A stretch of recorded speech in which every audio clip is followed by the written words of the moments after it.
Assalamualaikum warahmatullahi wabarakatuh. Eee, baik, selamat berkenalan, selamat bertemu dengan saya, yang mana pada kesempatan kali ini diberikan kesempatan untuk memberikan materi tentang perhitungan kebutuhan gizi ya, di seluruh siklus kehidupan, manusia. Nah, eee, di program studi bioteknologi mungkin, untuk terkait dengan perhitungan kebutuhan gizi ini tidak langsung berkaitan ya, tapi, tidak ada salahnya jika mahasiswa mengetahui, bagaimana, menghitung atau mengetahui kebutuhan gizi ya, di setiap tahapan siklus kehidupan manusia.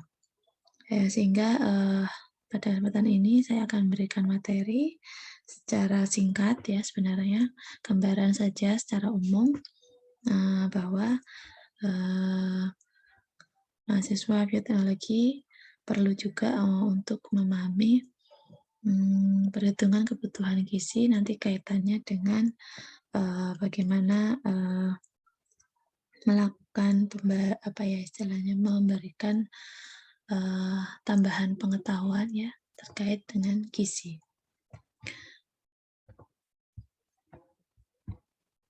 Namun pada kesempatan kali ini sebelum kita mulai, mari kita berdoa terlebih dahulu. Bismillahirrahmanirrahim. Raditu billahi rabbah wa bil islami dinah wa bi Muhammadin nabiyya wa rasulah rabbi zidni ilma warzuqni fahma. Baik, sebelumnya, saya akan berikan beberapa bahan kajian ya, beberapa topik-topik pembahasan yang akan saya sampaikan pada, kuliah pada hari ini. Yang pertama nanti kita akan banyak membahas, masalah-masalah yang muncul ya di setiap tahapan siklus kehidupan, bagaimana perhitungan kebutuhan gizinya, dan status gizinya juga nanti bagaimana tata laksana gizinya. Kalau kita awali dari ibu hamil ya. Beberapa masalah gizi yang sering muncul itu adalah kejadian obesitas, diabetes saat hamil, dan juga, tanda-tanda preeklamsia atau tekanan darah tinggi saat hamil. Tentu di sini kita perlu beberapa perhatian khusus ya, sehingga nanti, pada ibu hamil harapannya nanti bisa, menjaga diri ya, sehingga nanti, tidak menimbulkan resiko pada bayi yang akan dilahirkan. Nah, pada ibu hamil yang mengalami masalah kesehatan seperti obesitas, biasanya akan ditemui beberapa hasil laboratorium terkait kadar glukosa darah, kemudian tekanan darah, catatan tentang profil lemak begitu, dan juga resistensi insulin ya. Yang mana memang rata-rata kadarnya cenderung di atas dari normal pada ibu hamil yang mengalami obesitas. Dampaknya apa jika pada ibu hamil mengalami obesitas? Yang pertama adalah peningkatan risiko kematian pada bayi. Bayi yang dilahirkan beratnya lebih besar atau melebihi dari normal, itu 2.500 gram. Kalau lebih dari itu dikatakan bayi yang besar. Kemudian lahirnya kemungkinan akan sesar ya, karena bayi yang besar itu mungkin sangat sulit ya dan untuk bisa lahir dengan normal. Kemudian peningkatan risiko obesitas dan juga penyakit diabetes mellitus di usia dewasanya nanti untuk anak yang dilahirkan. Sehingga alangkah baiknya kita mengetahui dan juga menjaga supaya saat ibu hamil tidak mengalami obesitas. Lalu rekomendasinya apa? Ya tentu harus komitmen ya, makan makanan yang bergizi, bervariasi, mengurangi asupan gula, garam, dan lemak jenuh, serta meningkatkan asupan zat mikro seperti asam folat, zat besi, kalsium, vitamin D, lemak omega 3 dan 6. Nah, selain atau dampak dari obesitas itu sendiri juga bisa menimbulkan diabetes gestasional, yang mana diabetes ini baru muncul ketika seseorang hamil. Nah, 7,5% wanita hamil jika memiliki gula darah tinggi, rata-rata juga ada atau termasuk berstatus gizi obesitas, ya. Sehingga ketika kita menemukan ibu hamil dengan kondisi obesitas, perlu kita cek juga ke kadar gula darahnya, ya. Tentu dengan berbagai macam indikator. Kalau di sini jika puasanya sekitar 8 sampai 10 jam, maka dikatakan dia normal. Kalau di bawah 95, kalau lebih dari 95, maka dia ada resiko diabetes mellitus. Begitu juga dengan hasil lab jika ibu hamil tersebut puasa dulu sebelum dicek gula darahnya. Puasa 1 jam atau 2 jam atau 3 jam setelah makan gitu ya, sehingga nanti dicek kadar gula darahnya. Kalau melebihi dari standar ini ya dikatakan ibu hamil tersebut mengalami diabetes gestasional. Dampaknya apa pada ibu hamil dengan diabetes? Biasanya kalau pada ibu akan meningkatkan resikonya lebih besar mengalami hipertensi, obesitas di masa dewasa untuk bayi yang dilahirkan, ya. Kemudian beresiko preeklamsi selama kehamilan lagi gitu ya. Dan bisa juga berdampak pada masalah kongenital atau gangguan pembentukan organ-organ tubuh yang penting. Nah, tentu sangat berbahaya dan sangat-sangat tidak diharapkan faktor-faktor resiko pada ibu hamil dengan diabetes biasanya ditemukan dengan riwayat obesitas sebelum hamil. Ada peningkatan berat badan gitu ya, atau memang usianya sudah lebih dari 35 tahun. Nah, beberapa riwayat keluarga dengan diabetes juga bisa beresiko tinggi menyebabkan ibu tersebut ketika hamil akan mengalami diabetes. Sedangkan kondisi lainnya, ya, riwayat-riwayat atau kebiasaan mengkonsumsi makanan yang rendah serat dan tinggi gula, sehingga ketika hamil barulah muncul diagnosis diabetes. Kemudian bagaimana rekomendasi dietnya? Ya, kita alokasikan bahwa diet yang kita berikan itu rata-rata perhitungannya adalah kalau untuk makan pagi kira-kira 20% dari total energi, ini ya total kalorinya. Kalau siang sekitar 30% karena memang masih ada aktivitas, malam itu cukup 20% dan alokasi snack cukup 30% dari total kebutuhan ibu hamil. Sedangkan untuk ibu hamil dengan preeklamsia atau riwayat hipertensi yang mana biasa terdeteksi pada usia 20 atau minggu ke-20, biasanya nanti tanda-tandanya pusing, pandangan kabur, sakit perut, dan beberapa jumlah enzim yang menurun gitu ya. Sehingga ibu dengan riwayat preeklamsi atau hipertensi cukup berhati-hati dalam selama proses persalinan. Karena apa? Biasanya ini ibu dengan riwayat preeklamsi memiliki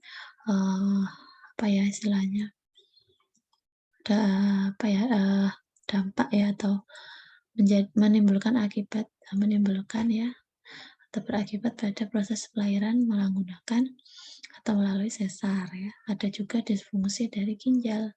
Kemudian peningkatan resiko terjadi penyakit-penyakit tidak menular yang lainnya. Atau bisa juga malah mengalami ruptur plasenta. Sedangkan untuk bayi yang dilahirkan tentu akan mengalami gangguan pertumbuhan, sindrom respiratory, atau sindrom gangguan pernafasan. Ini adalah penyebab jika karena ibu memiliki riwayat preeklamsi atau hipertensi. Nah, bahayanya kalau untuk anak menyebabkan tadi prematur, kelahiran yang prematur, artinya kelahiran yang saat persalinan itu terjadi kurang dari 37 minggu ya. Sehingga ibu-ibu hamil yang melahirkan putranya di bawah dari usia 37 minggu biasanya memang ada indikasi dia memiliki riwayat preeklamsi atau tekanan darah tinggi gitu ya. Nah, rekomendasinya apa? Ya tentu kita akan anjurkan untuk mengurangi asupan garam, mengurangi asupan lemak yang tidak jenuh, tapi juga meningkatkan lemak jenuh seperti omega 3, EPA dan DHA yang biasanya terdapat pada ikan-ikan laut. Kemudian membatasi gula sederhana dan tetap memenuhi kebutuhan vitamin D, vitamin E, C, kalsium dan juga antioksidan, di mana nanti peran-peran vitamin ini akan menurunkan resiko preeklamsi. Nah, itu tadi beberapa masalah gizi yang muncul pada ibu hamil. Sedangkan kita beranjak ke masalah-masalah gizi yang muncul pada ibu menyusui. Hal ini tidak jauh dari proses pemberian ASI pada anaknya ya. Mana yang ASI-nya tidak keluar, ada yang suplainya menurun atau produksinya menurun, ada mengalami bengkak itu ya, atau juga sakit atau perih. Nah, beberapa hal penjelasannya bahwa pada ibu dengan ASI yang tidak bisa keluar, biasanya kita temukan ibu-ibu mengalami stres yang cukup tinggi ya, yang mana nanti akan berdampak pada penurunan sekresi hormon oksitosin. Hormon oksitosin ini adalah hormon yang bisa membuat perasaan kita menjadi lebih bahagia, tidak stres, rileks ya, santai, pokoknya di bawah happy, tidak ada tekanan apapun, sehingga kalau oksitosinnya ini rilis atau terlepaskan dari tubuh kita pada ibu menyusui, harapannya ASI yang dikeluarkan pun jadi lebih mudah. Jadi harapannya pada ibu yang menyusui tetap harus dijaga atau di-manage stresnya agar ASI tetap bisa keluar. Lalu bagaimana dengan penyebab suplai ASI yang menurun? Biasanya ibu menyusui tersebut memang tidak rajin menyusui anaknya, jadi tidak rajin memerah ASI atau menyusukan ASInya ke anaknya minimal 2 jam atau 3 jam per hari. Karena tidak sering diberikan, sehingga produksi ASI-nya pun juga akan menurun, karena sistem produksi ASI ini adalah sifatnya by demand atau berdasarkan permintaan, berdasarkan tadi sering atau semakin banyaknya menyusui atau disusui oleh bayinya, ya ASI akan tetap berproduksi ya, tidak ada kaitannya dengan besar kecilnya ukuran payudara, tetapi lebih kepada tadi manajemen seorang ibu menyusui dalam menyusui anaknya. Semakin rutin anaknya disusui 2 jam 3 jam, maka suplai ASI menjadi lancar. Nah, masalah lain yang berkaitan dengan pada ibu menyusui biasanya adanya bengkak atau tadi karena produksi ASI-nya semakin pas lagi melimpah, tetapi dia tidak bisa menyusukan ke anaknya karena beberapa hal, misalkan gitu ya. Pas lupa tidak bawa pompa gitu ya, pas tidak karena macam-macam banyak aktivitas sehingga atau juga karena masalah yang ini ya, masalah susah untuk memberikan ASI secara langsung juga ada, karena ada mastitis kan, ada peradangan ya, sehingga nanti plak duct ini solusinya dengan sering melakukan massage dan mengkompres sehingga tidak terjadi penyumbatan di saluran ASI-nya. Yang paling umum dan sering terjadi pada ibu-ibu muda yang baru saja melahirkan anak pertamanya adalah yang sangat sakit dan perih ya. Nah, ini adalah, proses alami ya, yang mana nanti sebenarnya ASI tersebut masih bisa dikeluarkan dengan cara dipompa, diperas, atau langsung disusui dengan posisi yang benar. Posisi perlekatan saat menyusui yang benar, sehingga, puting menjadi tidak sakit dan perih ya. Dan juga dianjurkan untuk sering dibersihkan secara rutin putingnya, sehingga saat menyusui menjadi tidak sakit. Nah, beberapa masalah yang sering juga ditemui pada bayi, balita, usia anak sekolah, dan juga usia remaja, itu adalah permasalahan terkait dengan kekurangan energi protein, kekurangan yodium, kekurangan vitamin A, kekurangan zat besi, dan juga permasalahan malnutrisi seperti obesitas, kemudian stunting gitu ya, dan juga masalah gizi buruk. Nah, keadaan-keadaan yang bisa menimbulkan resiko malnutrisi biasanya adalah karena anak tersebut sudah mulai uh, banyak aktivitas, sudah semakin banyak aktivitas main lah, sepedaan, olahraga, dan lainnya. Dan biasanya tidak diiringi dengan konsumsi makanan yang seimbang. Ditambah lagi dengan kondisi kebersihan lingkungannya seperti apa. Nah, selain itu juga malnutrisi balita, faktor resikonya adalah durasi pemberian ASI. Durasi pemberian ASINya apakah hanya 3 bulan, apakah 4 bulan, 5 bulan, atau 6 bulan, atau malah lebih dari 6 bulan. Itu juga akan mempengaruhi malnutrisi pada balita. Selain yang paling utama memang penyakit infeksi. Kalau balita sudah ada penyakit ISPA, penyakit infeksi, biasanya akan beresiko juga lebih besar terjadi malnutrisi. Nah, ini adalah penjelasan sekilas terkait tadi ya, kekurangan energi protein merupakan kondisi pada anak yang memang mengalami kekurangan kalori, asupan dan juga protein dalam waktu yang sangat lama ya. Ini hitungnya adalah tahunan, lebih dari 1 tahun ya, yang mana nanti dikategorikan menjadi KEP ringan atau sedang dan juga KEP yang berat. Biasanya tanda-tanda fisiknya adalah adanya pembengkakan atau adanya cairan dalam tubuh yang disebut dengan edema, atau juga terjadi pembengkak hepar ya, terjadi pembesaran pada organ hati, nyeri hati, kemudian hipotermia, beberapa infeksi, dan wajah atau badan tampak pucat.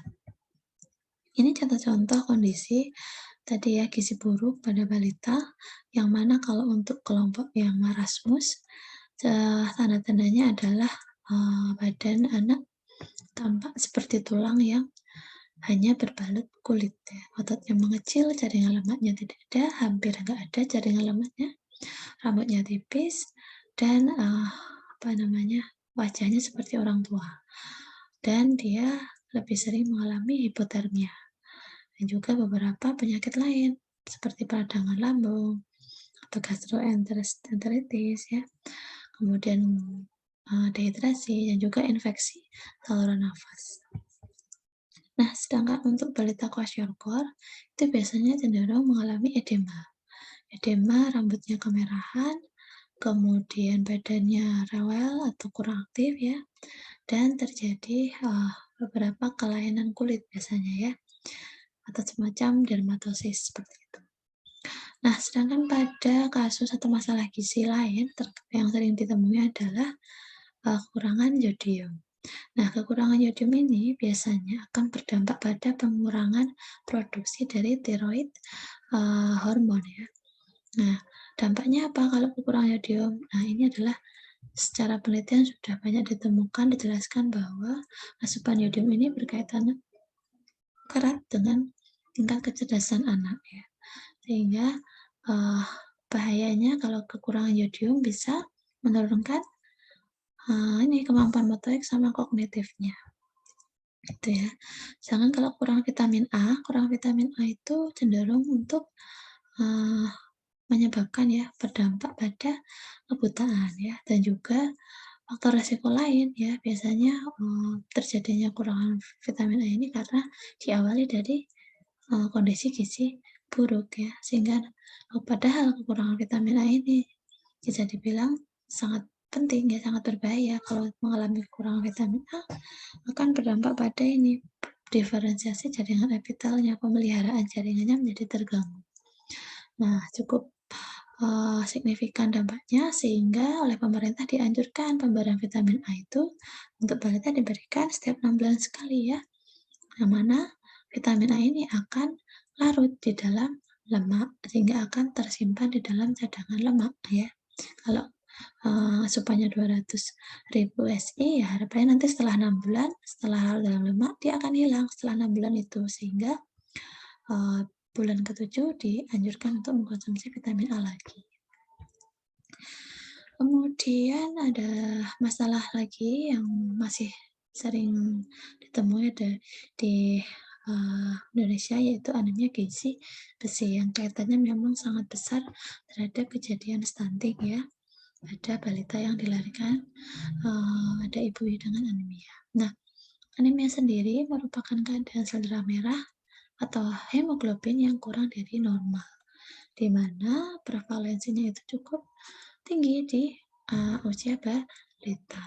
Gejalanya cukup dibilang tidak begitu tampak ya, tapi ini merupakan tanda-tanda yang perlu kita ketahui supaya sebelum terjadi kekurangan zat besi atau anemia sudah bisa tertangani dengan pemberian suplemen zat besi ya, pada saat usia di atas 6 bulan biasanya sudah mulai beresiko di situ. Kemudian masalah gizi yang lain adalah malnutrisi.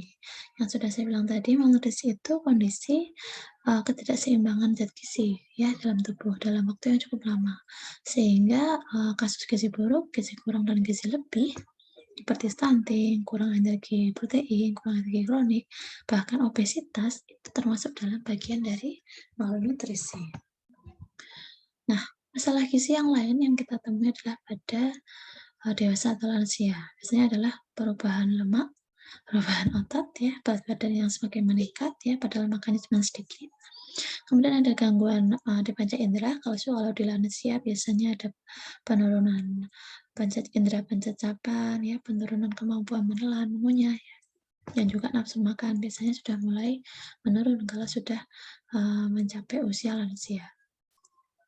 Begitu juga dengan gangguan sistem saraf yang mana nanti akan berdampak pada sistem pencernaannya, sistem endokrinnya, sehingga masalah-masalah gizi ini perlu dicermati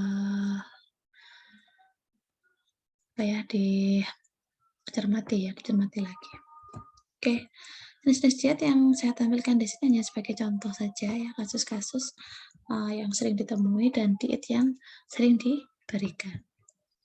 Kemudian untuk perhitungan kebutuhan gizi ini yang paling bisa kita pelajari ya dalam pertemuan ini, yang mana memang untuk perhitungan kebutuhan gizi ini berbeda-beda ya untuk usia 0 sampai 9 tahun dengan standar kita menggunakan IOM 2005 ya, yang mana nanti kita bedakan tuh perhitungannya untuk anak laki-laki dan anak perempuan. Jadi untuk anak usia 0 sampai 2 tahun itu menggunakan rumus ini, untuk anak laki-laki usia 3 tahun sampai 9 tahun menggunakan rumus ini, dan anak perempuan 3 sampai 9 tahun menggunakan rumus di bawah ini ya.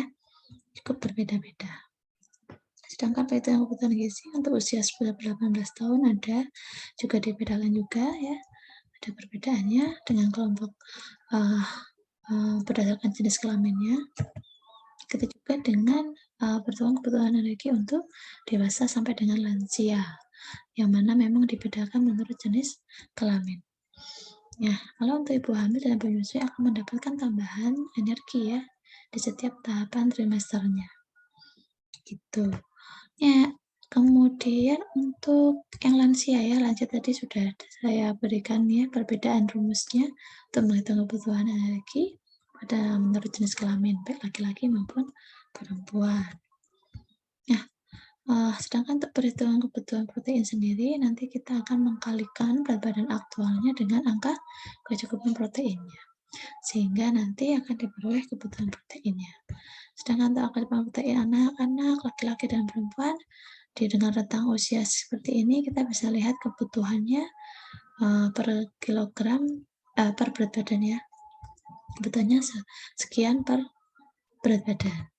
Nah, sedangkan untuk proporsi kebutuhan lemaknya, biasanya kita berikan 35% untuk anak usia 1-3 tahun, 30% untuk usia 4-18 tahun, dan 25% saja pada orang dewasa. Artinya di sini bahwa anak itu masih membutuhkan cukup banyak lemak ya, sedangkan di usia 4-18 tahun sudah mulai menurun 5%, dan pada saat dewasa nanti kebutuhannya menurun menjadi 25% ya. Baik, untuk menghitung status gizi biasanya kita menggunakan beberapa indikator. Nah, indikatornya kita menggunakan berat badan, tinggi badan, dan juga usia. Nah, kalau untuk anak usia 0-60 bulan biasanya kita menggunakan IMT Perpu, yang mana nanti akan dikelompokkan berdasarkan nilai Z-score-nya. Nah, kalau untuk remaja kita akan menggunakan indikator IMT Perpu dengan pengelompokan gizi buruk, gizi kurang, gizi baik, gizi lebih, dan obesitas. Nah, sedangkan perhitungan kebutuhan gizi menurut WHO, karena tadi kan menurut Kemenkes ya, karena menurut WHO, kalau untuk dewasa kita hitung dengan memasukkan angka berat badan dalam kilo dibagi dengan tinggi badan dalam meter dikuadratkan, sehingga nanti ketika dikelompokkan berdasarkan WHO, jika di atas 24,9 maka disebut atau dikategorikan pre-obesitas gitu ya. Oke, bagaimana tata laksana gizinya? Ya seperti kita ketahui bahwa dengan menerapkan gerakan masyarakat sehat atau GERMAS ya, yang mana di dalamnya ada 10 pedoman gizi seimbang ya, yang mana di dalam kegiatan dalam ini ya 10 pedoman gizi seimbang ini masuk di dalamnya adalah menjaga kebersihan ya, memenuhi kebutuhan gizi secara lengkap, bervariasi ya, dan seimbang jumlahnya ya, tetap melakukan aktivitas fisik dan memantau berat badan, serta ini selalu mensyukuri dan menikmati aneka ragam makanan yang dikonsumsi. Jadi selain itu, dalam pedoman gizi seimbang sudah pernah kita sampaikan berkali-kali bahwa dengan menerapkan gizi seimbang beserta melakukan aktivitas fisik ya, dan juga menjaga kebersihan, itu akan mengoptimalkan proses tata laksana gizi di setiap siklus kehidupan.